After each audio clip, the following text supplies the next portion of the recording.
जीवाला थोडा तरी आराम द्यावा राजांनी.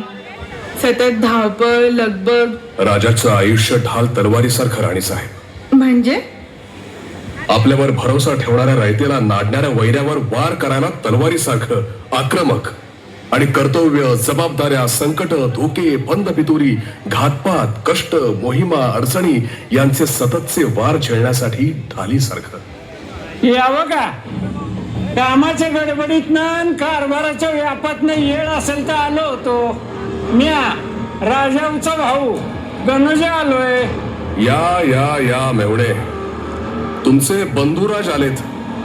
त्यांच्यासाठी काहीतरी गोडधोड. काय न ग, तसंच नसल तर नुसत्या वरवरच्या चवीला काय करायचंय. असं कसं? आदराची रीत. आता येळच आली म्हणून बोलतोय. आदर करण्यापरास जरा कदर केली असती तर. मेवणे, आज एकदम असा काय मोहरा धरलाय? राजाऊचा भाऊ. मग काय, सामान्य माणसानं आपली जागा ओळखूनच बोललेलं बरं. म्हणजे मतलब आमच्या ध्यानी आला नाही.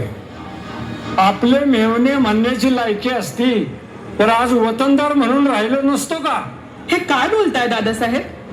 नात्यात आणि संबंधात जवळीक असली तरी शब्दांना आणि वर्तनाला मर्यादा असते. असं का?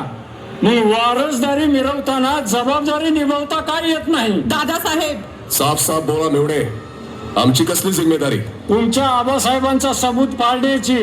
यांचा सबूत मानता ना तुम्ही? मतलब आम्हाला आमच्या वतनाशी मतलब. आमच्या एका वतनानं काय होतंय? आमच्या कानाला ऐकू येतो तुमच्या आबासाहेबांचा सबूत आणि डोळ्याला दिसतं फक्त आमचं वतन.